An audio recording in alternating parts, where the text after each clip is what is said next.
En esta noche, si bien estamos festejando o conmemorando la Pascua, el nuevo pacto que hizo el Señor Jesús cuando esa última cena dijo, este es mi nuevo pacto, ¿no? Estamos bajo un nuevo pacto. Todos los que estamos aquí en esta noche estamos bajo el nuevo pacto, ¿no?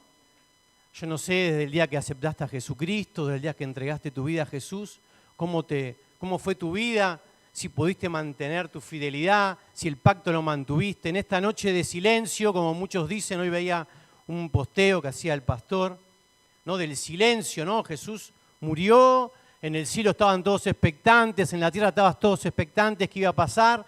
Muchos se sintieron que su maestro, como decíamos uno de estos martes, cuando imagínense los discípulos que habían dejado todo para seguir a Jesucristo, a pesar de que Él les había dicho que iba a resucitar y que iba a sufrir y después iba a resucitar, no comprendieron, no creyeron muchos. A veces lo miramos desde este lado de la profecía o desde este lado de lo que sucedió. Para nosotros es mucho más fácil decir Jesús resucitó, pero para ellos en ese momento fue un impacto que su maestro, de que habían dejado todo por seguirlo, vieron cómo lo maltrataron, cómo le dieron con un látigo en su espalda y cómo murió en esa cruz, ¿no? Y fue sepultado en una tumba y estaban todos expectantes. Muchas iglesias hablan del silencio. La otra vez me contaba Matías que en una oportunidad había una marcha creo que a favor del LGTB o algo así, y pasó por una iglesia, había un Cristo que le habían puesto una sábana y él pensó que era por la marcha y estuvo a punto de bajar y sacarle esa sábana, pero en realidad estaban festejando Pascua y en muchas iglesias apagan las velas y las imágenes que tienen también las tapan. Menos mal que no bajó porque el cura le iba a sacar a palazo. Bueno, hoy es un día de silencio, no para muchos, pero para mí es un día de victoria. Jesús sabemos que resucitó y en esta noche quiero que sea una noche de reflexión de nuestra vida, de nuestro corazón. El mensaje, si algunos vieron, se llamaba No es cuestión de peso. No sé cuántos tienen una balanza en su casa, a cuántos les gusta pesarse. A mí no me gusta pesarme, le voy a ser sincero, mi medida es el jean. Si el jean me entra, quiere decir que estoy bien. Y si no me entra, un tallecito más y seguimos un poquito más, ¿no?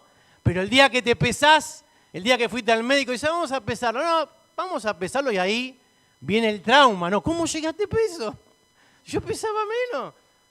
No sé si a alguno le pasó, capaz que algunos no tienen el problema del peso y mantiene su peso desde que tiene 20 años o 17 años. Bueno, no es mi caso.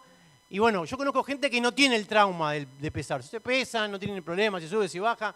Hay otro que no nos gusta. A mí no me gusta. Bueno, esta noche el mensaje es, no es cuestión de nuestro peso, de peso. Y para hablar de esto vamos a ir al libro de Daniel. No se asuste. El libro de Daniel, capítulo 5.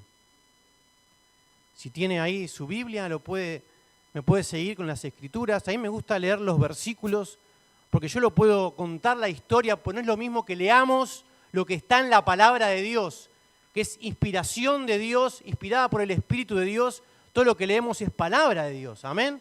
Así que yo creo que cuando leemos el Señor nos hablan. ¿Cuántos quieren que Dios le hable en esta noche? ¿Cuánto daríamos por una palabra de Jesús y de Dios, amén? O que el Espíritu nos dé una palabra. A veces buscamos una palabra, pero cuando venimos a la iglesia o nos congregamos estamos distraídos y quizás Dios nos está hablando. El problema a veces no es la palabra, sino estar atento a la voz de Dios. Muchas veces, o en la semana, o en el día de hoy, vamos a poner el día de hoy, ¿cuántas voces escuchamos? Desde nuestro pariente, nuestros hijos, nuestros padres, un amigo, la radio, el noticiero, y Dios también estuvo hablándote. Y entre todas esas voces, distinguir la voz de Dios a veces es muy difícil.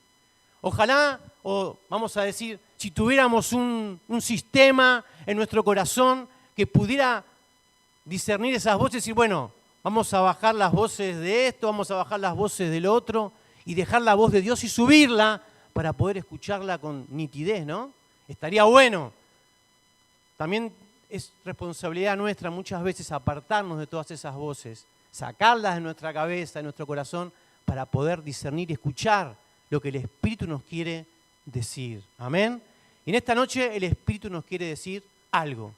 Decirle al que tenés al lado, el Espíritu te quiere decir algo. Decíselo, decile. El Espíritu te quiere hablar, Dios nos quiere hablar. ¿Sabe? Hoy a la mañana estaba leyendo, siempre, ¿vieron Isaías 6? Ahora vamos al mensaje. En Isaías 6, capítulo 6, versículo 1, ¿no? La visión que tiene Isaías cuando entra al templo. Vieron que siempre decían los ángeles, decían santo, santo, santo. Yo lo leí. Y en realidad, no sé si yo lo leía hoy, ¿cómo nunca lo leí de esta forma? Dicen que los ángeles se decían uno al otro, Él es santo, Él es santo. Búsquelo. Le decían, díganle que está al lado, Él es santo. Decile al que tenés al lado, Él es santo, no tengas temor, no tengas miedo. El que está en el cielo es santo. Nuestro Dios es santo y es el santo de Israel, nuestro Dios, el que gobierna toda la tierra y tiene que gobernar nuestros corazones. Y este es el mensaje de esta noche. Dios quiere gobernarnos.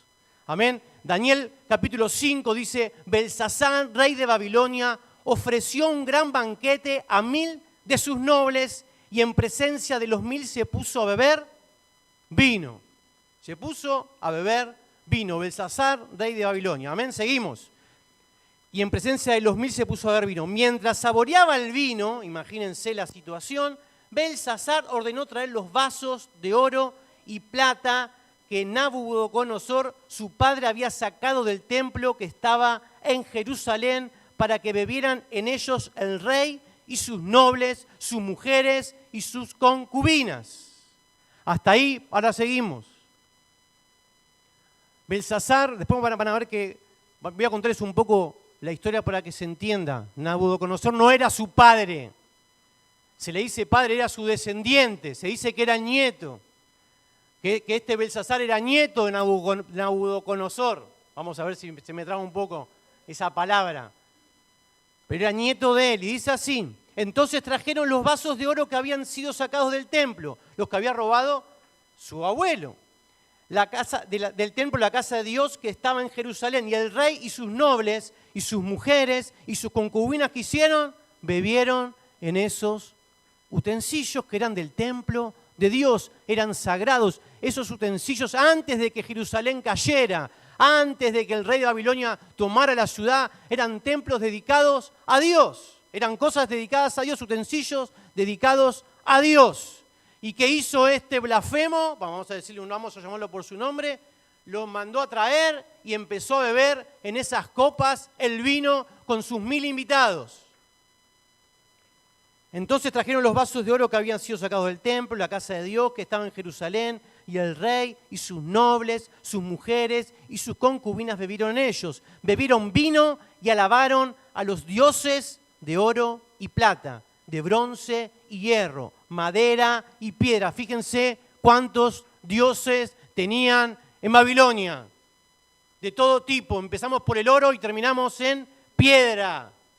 Todos eran dioses, dioses que no escuchan, dioses que no ven, y que dice que ellos bebieron vino y alabaron a esos dioses que no ven ni escuchan. No es como nuestro Dios que todo lo ve, que todo lo siente y que todo lo sabe. Hace unos martes estuvimos hablando sobre los atributos de Dios. Un Dios que es omnisciente, un Dios que es omnipresente, que conoce nuestros pensamientos, que conoce lo que vamos a decir antes de que lo digamos. Ese es nuestro Dios.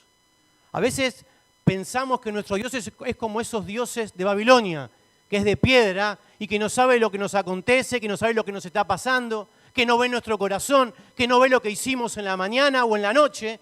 David dice, mi Dios me ve cuando me levanto, cuando me acuesto, conoce mis pensamientos. Ese es nuestro Dios. No era como el Dios de estos que eran de madera y piedra. De pronto dice, y ahí viene la historia linda, de pronto aparecieron los dedos de una mano humana y comenzaron a escribir frente al candelabro sobre lo encalado de la pared del palacio del rey, y el rey vio el dorso de la mano que escribía.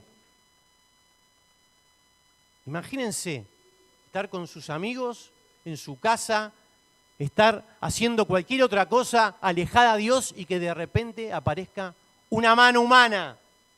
Primero va a pensar que está ebrio o que está con alguna estupefaciente encima. Bueno, eso no es lo que aconteció. Una mano humana empezó a escribir sobre la pared. Dice así: entonces el rostro del rey, ¿qué pasó? Palideció y sus pensamientos lo turbaron, las coyunturas de sus caderas se le relajaron y sus rodillas, ¿qué pasó? Empezaron a chocarse una contra otra. Imagínense la situación, estaba temblando ante lo que estaba viendo. Aunque vio la mano, y fíjense lo que dice, vamos a decir un poquito más. El rey gritó fuertemente que trajeran a los encantadores, a los caldeos y a los adivinos. Hasta ese momento él vio que había una mano que escribía. Quizás no entendía, porque si está llamando a los adivinos no entendía lo que estaba escrito, pero empezó a temblar ante esa visión, ante esa escritura. Entonces dice así: el rey habló y dijo a los sabios de Babilonia: cualquiera que pueda leer esta inscripción y declararme su interpretación será vestido de púrpura, llevará un collar de oro en el cuello y tendrá autoridad como tercero en el reino. Primero yo estaba investigando por qué decía esto Belsasar. En realidad su padre era el rey y estaba allá afuera peleando y él estaba adentro, por eso era el segundo en el reino. El padre era el rey, él era el encargado, el segundo en el reino, y él promete al que descubriera o al que le dijera lo que decía esa visión, lo iba a poner tercero en el reino. Entonces entraron todos los sabios del rey, pero ¿qué pasó? No pudieron leer la inscripción ni dar a conocer al rey su interpretación. Y el rey Belsasar se turbó en gran manera. Su rostro, ¿qué pasó? Se palideció aún más se asustó. Nadie podía decirle lo que decía ahí. Vio esa mano, estaba turbado. Te quiero decir algo: cuando Dios habla, algo sucede en el corazón del hombre. Cuando Dios habla, el corazón del hombre no queda igual. Cuando el Espíritu de Dios nos habla, algo sucede en nuestro interior que no se puede comprender. Y el rey Belsasar se turbió en gran manera, su rostro palideció aún más, también sus nobles quedaron perplejos. La reina, al enterarse de las palabras del rey y de sus nobles, entró en la sala del banquete. Y tomando la palabra dijo: oh rey, viva para siempre. Esta reina era su abuela. Ella había estado en el tiempo ¿de quién? De Daniel. Ella sabía lo que había pasado. El que conoce la historia, yo sé que en la escuelita bíblica los niños la conocen, y los que tuvieron la posibilidad de ir a una escuela bíblica de chiquitos también conocen la historia de Daniel interpretando los sueños de Nabucodonosor. Y esta reina se acordaba de él y le dice: oh rey, viva para siempre. No le turben sus pensamientos, ni se mude su semblante. Hay un hombre en su reino en quien está, ¿qué cosa? El Espíritu.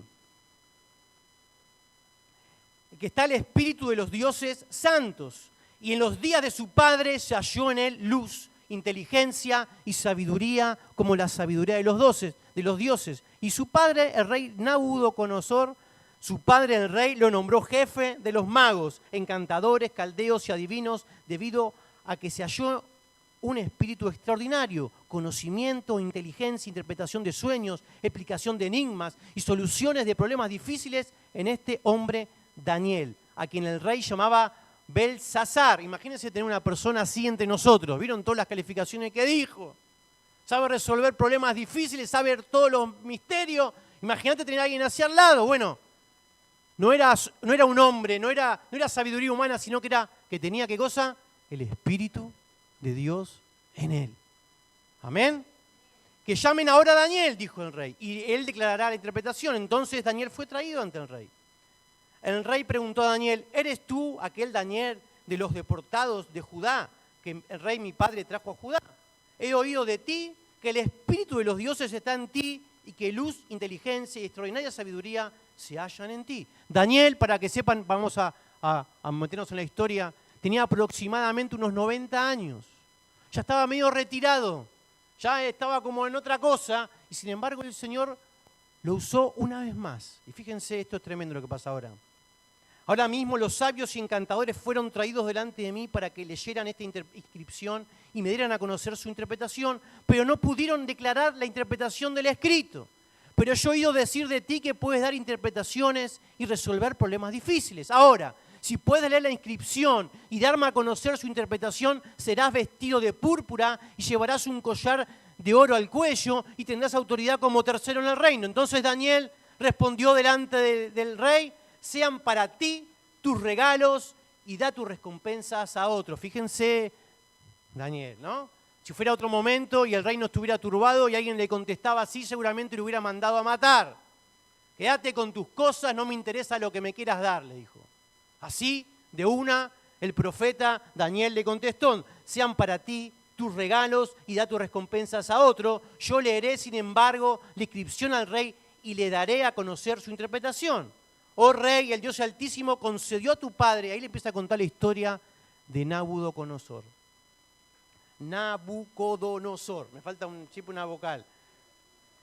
Dios le dio al rey soberanía, grandeza, gloria y majestad. Y a causa de la grandeza que él le concedió, ¿qué pasó? Todos los pueblos, naciones y lenguas temían y temblaban delante de él. A quien quería mataba y a quien quería dejaba con vida.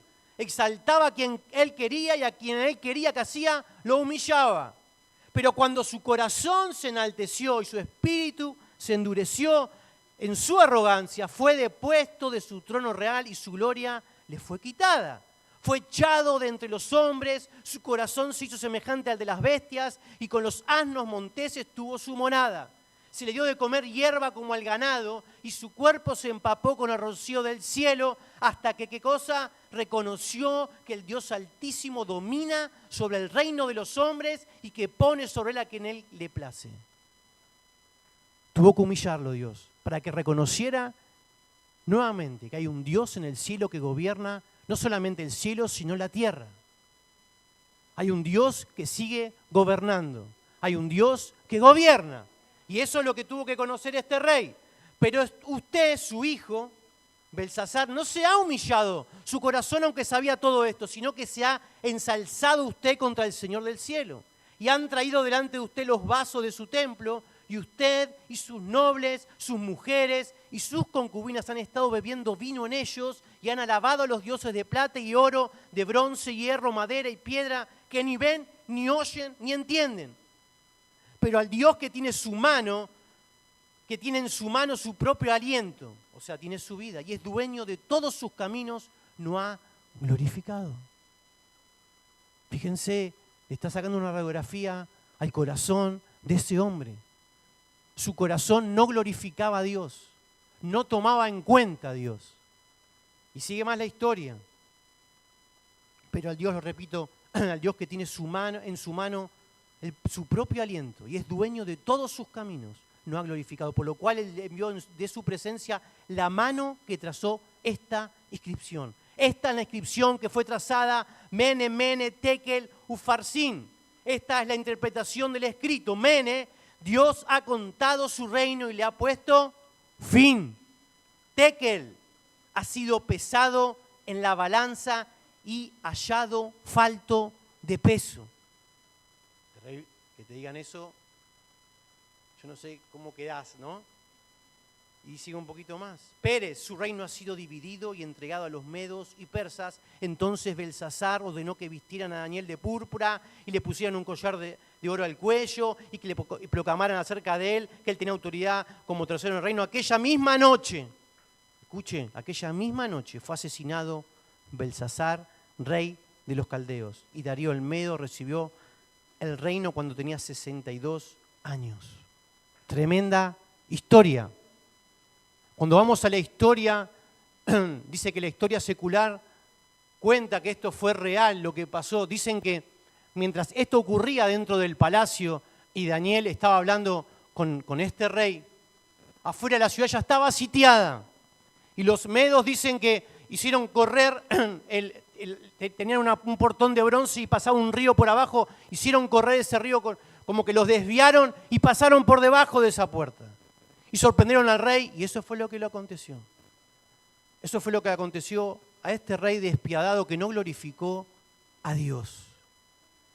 Si este hombre se asustó y tembló de esa manera por una mano que escribía, ¿cuánto más nosotros debiéramos temblar cuando leemos las Escrituras? Eso es lo que reflexionaba cuando preparaba el mensaje. Leemos las Escrituras y sabemos que fue inspirada por Dios y sabemos que fue inspirada por el Espíritu Santo. Y Dios a través de las Escrituras nos habla y nosotros leemos las Escrituras como si leyéramos a veces ni siquiera el diario. Porque cuando leemos el diario por lo menos nos preocupamos cuando nos da una mala noticia. Cuando nos cuentan de que hay crímenes, ya nos asustamos y tenemos miedo de salir a la calle. Si nos cuentan que hay problemas económicos, ya nos asustamos porque hay problemas económicos. Ahora la Biblia nos está llena de promesas y no glorificamos a Dios por esas promesas.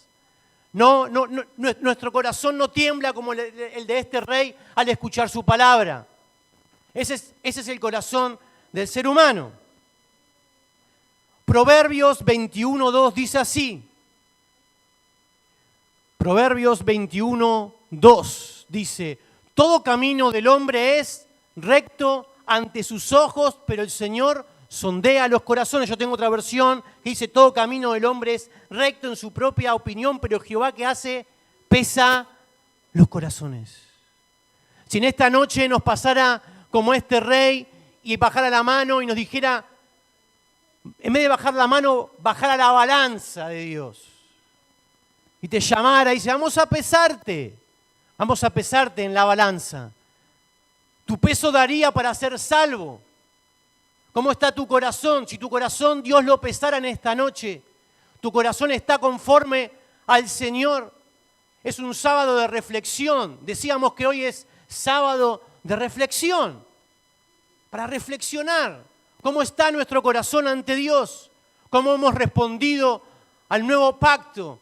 Ustedes saben que cuando aceptó a Cristo, usted hizo una alianza con Jesús. Usted cuando le dijo al Señor que entre en su vida y le declaró que quería que gobernara su corazón, hizo una alianza. Y en esta noche Dios quiere preguntarte y nos pregunta: ¿cómo está esa alianza? ¿Has respondido? Proverbios 14:12 dice: hay caminos que al hombre le parecen derechos, pero es camino que lleva a la muerte. El camino de la muerte raramente está claramente marcado. La seguridad y el destino de un camino no son siempre lo que parecen. A veces el hombre se siente seguro con lo que está haciendo y no son caminos que Dios nos trazó. No muchas veces nuestros caminos concuerdan con el camino que tenía Dios para nosotros. La revelación y palabra de Dios es siempre más verdadera y segura de lo que parece correcto para un hombre. Mateo 7:13 y 14 dice así: entren por la puerta estrecha, porque ancha es la puerta y amplio el camino que lleva a la perdición, y muchos son los que entran por ella. Una puerta ancha y un camino ancho donde nos sentimos cómodos, donde nuestra conciencia no nos llama nunca a reflexionar nada. Un camino ancho, un camino que nos va a conducir a la muerte. Pero, ¿qué dice? Pero estrecha es la puerta y angosto el camino que lleva a la vida, y pocos son los que la hallan. Yo creo que si hoy el Señor pesara nuestra vida, muchos de los que estamos acá, y no es por juzgar, seguramente no daríamos. Yo quiero ser que ninguno da con el peso. Humanamente hablando, nadie da con el peso para salvarse. Ninguno da con el peso para justificarse. Romanos 3:10 dice así: como está escrito, no hay justo ni aun uno. No hay quien entienda, no hay quien busque a Dios. Todos se desviaron, a una se hicieron inútiles. No hay quien haga lo bueno, no hay quien ni siquiera uno. Sepulcro abierto es su garganta, con su lengua engañan. Veneno de víboras hay debajo de sus labios. Su boca está llena de maldición y de amargura. Sus pies se apresuran para derramar sangre, destrucción y miseria hay en sus caminos. Y no conocieron caminos de paz. No hay temor de Dios delante de sus ojos. No hay ni siquiera uno, dice la palabra. No hay justo, ni siquiera uno. Ninguno puede comprar la salvación. Cuando hacemos esa alianza, ese nuevo pacto, es reconocer eso. El Salmo 14:1 dice: dice el necio en su corazón, no hay Dios. Se han corrompido, hacen obras despreciables, no hay quien haga lo bueno. La palabra necio habla de aquellos que niegan la existencia de Dios o que actúan como si Dios no existiera. Como a veces hablábamos la otra vez, el ateísmo práctico. Creemos que hay un Dios, sí, pero no, como dice acá, pero vivimos como si no lo hubiera. Como si no nos está viendo, como si no ven nuestras acciones. Pareciera que nuestras justificaciones ya están bien con Dios. ¿Cuántas veces escuchamos o hemos dicho, yo lo he dicho, Dios me entiende?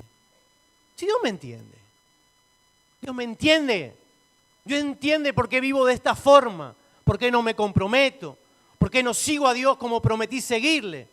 No son personas los necios de poca inteligencia, sino más bien personas que se comportan con rebeldía o impiedad al negar la realidad espiritual o moral. Romanos 3:23 dice, pues todos hemos pecado. Nadie puede alcanzar la meta gloriosa establecida por Dios. Todos estamos fritos. Si Dios nos pesara ahora por nuestros propios méritos, ninguno daría el peso. Y ese es el mensaje de esta noche. No es cuestión de peso.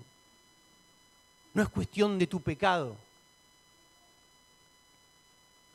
Siempre para hablar de las buenas noticias hay que hablar primero de las malas. Quizás empecé el mensaje hablando un poco, no sé si duro, pero sí que nos hace reflexionar cómo está nuestro corazón. Pero para darte una buena noticia yo te tengo que dar la mala. Necesitas a Jesús. Necesitamos tener la alianza comprometida con Dios. Dice Romanos 14. Vamos allá a Romanos capítulo 10. Fíjense esto.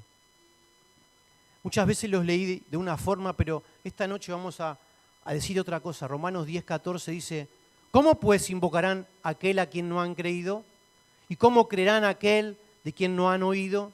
¿Y cómo irán sin haber quien les predique? ¿Y cómo predicarán sin que sean enviados? ¿Cómo está escrito cuán hermosos son los pies de los que anuncian el Evangelio? De las cosas buenas. Hasta ahí no más. ¿Cuáles son las cosas buenas? Siempre hablamos de que Jesucristo murió en una cruz por nuestro pecado. Amén. Siempre decimos que las buenas noticias son esas. Pablo está parafraseando un versículo que es en Isaías 52:7, que dice así, cuán hermosos son sobre los montes los pies del que trae buenas nuevas, del que anuncia la paz, del que trae buenas nuevas del bien, del que anuncia la salvación, del que le dice a Sión, del que le dice a Israel, tu Dios reina. La buena noticia es en esta noche, como empecé el mensaje, que Dios reina. Dios reina. Primera de Crónicas 29:11 dice, tuya es, oh Señor, la grandeza y el poder y la gloria y la victoria y la majestad en verdad. Todo lo que hay en los cielos y en la tierra, tuyo es el dominio, Señor. Y te exaltas como soberano sobre todo. De ti proceden la riqueza y el honor. Tú reinas sobre todo y en tu mano está el poder y la fortaleza. Y en tu mano está engrandecer y fortalecer a todos. Dios reina. Y el mensaje, la buena noticia es que Dios quiere reinar tu vida. Jesús decía, el reino de los cielos se acercó. El reino de los cielos se acercó a la tierra. Hay paz hoy en Jesús. Imaginen pertenecer, no sé, a mí me gusta ver muchas películas medievales, estar dentro del castillo con nuestro rey y está el pueblo afuera y no había acceso a nuestro rey. Y el rey dice, ahora sí hay acceso, ahora sí hay paz. Ahora vos vas a ser el mensajero y anúnciales a todos que hay paz. Que yo reino y pueden venir a mí. Ese es el mensaje, esa es la buena noticia. Donde Dios reina hay paz, donde Dios reina hay salvación. Si Dios reina tu vida tiene que haber salvación, tiene que haber paz. Si no, Dios no está reinando tu corazón. Dios quiere ser el rey de nuestra vida. Hay paz y reconciliación por medio de Jesús. Hay perdón, hay redención, hay libertad. Si estás en Cristo tenés que estar libre.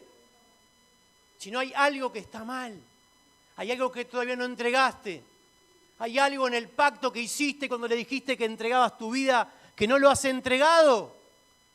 Hoy es tiempo de reflexionar y confirmar ese pacto con Dios. Seguir a Dios y seguir a Cristo. Se trata de decisiones. No es solamente llorar o compungirse. Si ustedes van a 2 Crónicas, un versículo muy conocido, 2 de Crónicas 7:14, dice, si se humilla mi pueblo, sobre el cual mi nombre es invocado, y oran y buscan mi rostro, y se convierten de sus malos caminos, entonces yo iré desde los cielos, perdonaré sus pecados y sanaré su tierra. Fíjense lo que les dice Dios. Humillarse, orar, buscar el rostro, convertirse. Son decisiones. Son decisiones que tenemos que tomar. Son decisiones que tenemos que tomar para que nuestra vida cambie. para que nuestra forma de ser cristiano sea diferente. Tomar la decisión de seguirlo. Son decisiones que cambian corazones, que cambian familias, que cambian vidas. A veces estamos esperando que suceda algo extraordinario, algo en lo sobrenatural. Pero Dios está buscando de nosotros que tomemos una decisión de cambiar, de convertirnos, de buscar su rostro. Son decisiones. Hablábamos los otros días que es nuestra responsabilidad que el fuego esté avivado. Dios nos manda su espíritu, Dios manda los dones, pero es nuestra responsabilidad que el fuego se mantenga. Y tenemos responsabilidad como cristianos de ser imitadores de Jesús. La otra vez escuchaba a alguien que decía, ¿vieron? No sé si yo en una época escuchaba mucha radio y había siempre en las radios hay imitadores, ¿no? Y los buenos imitadores, cuando vos escuchabas la radio, no te decían el personaje que iban a hacer, sino que vos lo escuchabas y ya te dabas cuenta quién estaba haciendo. Ahora, los malos imitadores siempre decían, ahora voy a hacer al presidente tal. Y lo decían y no se parecían, pero como te lo decía, capaz que había algo. Y ahora voy a hacer a Messi, hacían a Messi. El mal imitador te tiene que anunciar. El buen imitador vos lo escuchás y ya te das cuenta. Y la Biblia dice que tenemos que ser imitadores de Jesús. Si nos ven, no sé, si alguien nos ve, si realmente puede decir, mirá, ahí va a estar Jesús. Yo no sé si nos pueden ver. Si pueden ver a Jesús en nosotros, si somos realmente buenos imitadores. O somos somos de esos que tenemos que decir, ¿no? Te quiero decir, soy cristiano. Ah, menos mal, te dicen después. A ver si nos presentamos, ¿no? Soy cristiano, tenemos que decir. Somos como esos malos imitadores. Fíjense esto, voy a ir terminando porque me fui mucho. Mateo. Voy a hablar de esto del llamado de Mateo. Mateo, capítulo 9. Dice así, saliendo Jesús de allí, vio un hombre llamado Mateo, que estaba sentado en el banco de los tributos públicos, y le dijo Jesús, sígueme. Él se levantó y lo siguió. Aconteció que, estando él sentado a la mesa en la casa, muchos publicanos y pecadores que habían llegado se sentaron juntamente a la mesa con Jesús y sus discípulos.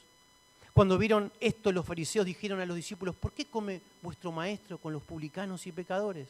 Al oír esto, Jesús les dijo, los sanos no tienen necesidad de médico, sino los enfermos. Id pues y aprended lo que significa misericordia quiero y no sacrificios, porque no he venido a llamar a justos, sino a pecadores. ¿A qué cosa? De arrepentimiento. Yo estudiaba la historia de Mateo, un recaudador de impuestos. Los romanos, ¿saben lo que hacían? Vendían la ciudad que recaudaba impuestos y la ciudad más grande, la ciudad que se recaudaba más, la vendían al mejor postor. Si vos eras un buen recaudador de impuestos, comprabas eso, vos le dabas a Roma lo que ellos pedían y lo que sobraba era tuyo. Y tenías a los romanos detrás tuyo para asfixiar a los judíos. Esto era Mateo, era un recaudador de impuestos. Los echaban de las sinagogas. Echarte de la sinagoga era echarte de la comunidad prácticamente. Era una persona despreciable para esa época, Mateo. Y me llama la atención que Jesús solamente les dijo, sígueme. ¿Y qué hizo Mateo? Lo siguió. Es tan fácil como Jesús predicaba, como Jesús hablaba, cómo daba la buena noticia. Seguime. Y lo seguían. Era un imán. Nosotros tratamos de convencer a la gente, hacemos de todo, malabares para que alguien crea. El martes decíamos que el Espíritu Santo es el que convence al hombre. Dice que el Espíritu Santo convencerá al mundo de pecado. Y de pecado, por cuanto que cosa, no creen en mí. El Espíritu de Dios convence el corazón del hombre de incredulidad. De su incredulidad. Voy a ir terminando. El Señor nos llama a seguirlo. Y quiero leer esto. Vamos a leer en Tito, y termino con esto. Tito 3. Él nos salvó, no por las acciones justas que nosotros hubiéramos hecho, sino por su misericordia. Nos lavó quitando nuestros pecados y nos dio un nuevo nacimiento y vida nueva por medio de ¿quién? Del Espíritu Santo. Él derramó su Espíritu sobre nosotros en abundancia por medio de Jesucristo, nuestro Señor. El pastor ponía una publicación de estas Pascuas y decía, la obra de la Trinidad en la resurrección o en la Pascua. Dios Padre envió a su Hijo para que muera por nuestros pecados y el Espíritu Santo lo resucita de entre los muertos. El Espíritu Santo es el que, fíjense lo que dice, Él nos lava, no por las acciones justas que hayamos hecho, sino por su misericordia. Nos lavó, quitando nuestros pecados y nos dio un nuevo nacimiento y vida nueva. ¿Por qué? Por medio del Espíritu. El Evangelio no es solamente...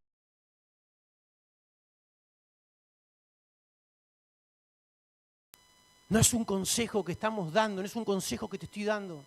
Te estoy diciendo que si vos venís a Cristo, Dios va a proveer todos los medios de la gracia o de gracia para que seas salvo, para que seas santificado, para hacerte libre de lo que te está atando. Eso es lo que es el Evangelio. No es por nuestros propios esfuerzos, sino por medio del poder de Dios. Podemos ser un tartamudo hablando, pero cuando el Espíritu habla, quebranta cualquier corazón. Cuando Dios habla, si hay un demonio que te está atormentando, el demonio huye. Y a veces podemos hacer muchas cosas, pero es el poder de Dios que transforma las vidas. Y termino con esto. Pónganse de pie. Esta mañana estaba leyendo en Éxodo 29. En Éxodo 29 se explica todo con todos los sacrificios que hacían los israelitas, ¿no? Que Dios les había dicho para que el Señor perdonara sus pecados. Y me llamó la atención esto. Éxodo 29, 21 dice, después tomarás de la sangre que está sobre el altar, y dice algo más, y del aceite de la unción. Y lo rociarás sobre Aarón y sobre sus vestiduras, sobre sus hijos y sobre las vestiduras de sus hijos. Quedarán consagrados él y sus vestiduras, y también sus hijos y las vestiduras de sus hijos con él. Yo leía, ¿por qué juntaban la sangre con el aceite? Me llamó la atención. El Señor les estaba mostrando a los israelitas cómo tenían que consagrar sus cosas, cómo tendrían que lavarse antes de entrar al templo. Y me llamó la atención esta porción que habla de que se tenía que juntar la sangre del sacrificio. Y el aceite representa, ¿a qué cosa?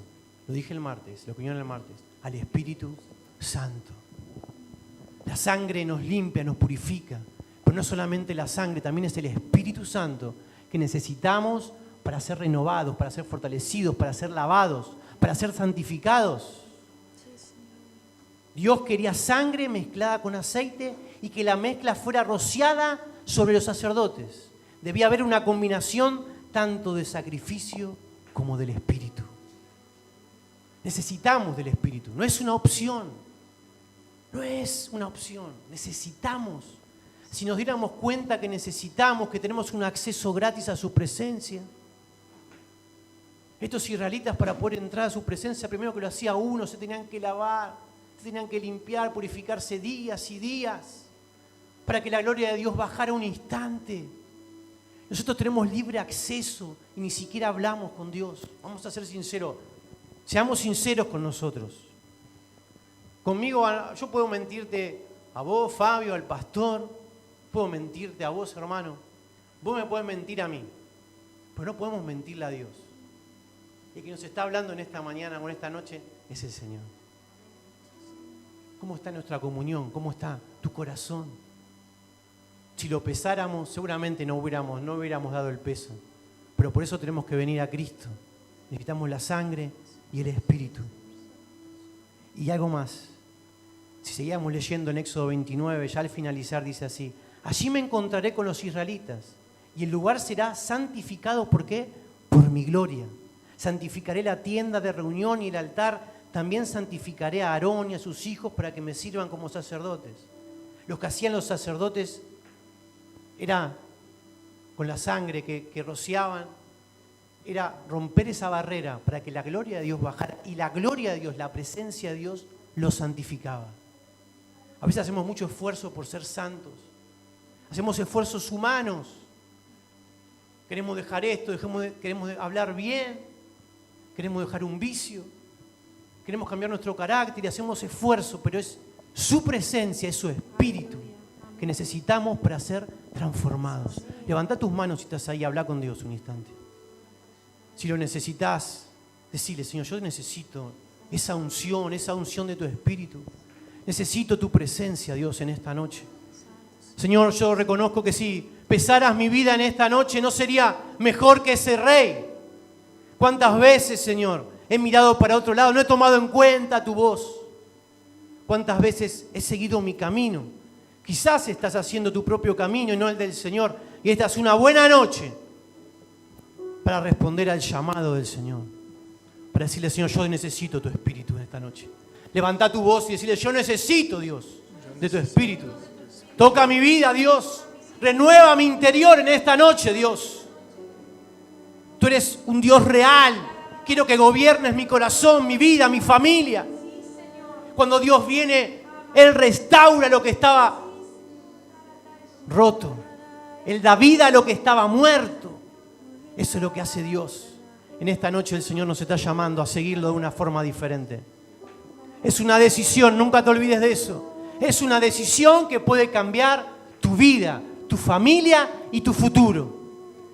Lo que hicimos de acá para atrás ya está hecho, pero Dios puede transformar nuestro presente y nuestro futuro si tan solo tomamos una decisión. No te estoy pidiendo hoy que vengas acá adelante, que hagas algún tipo de sacrificio. Dios quiere que te comprometas con Él, que hables con Él. Él nos escucha, Él nos conoce. Necesitamos su Espíritu.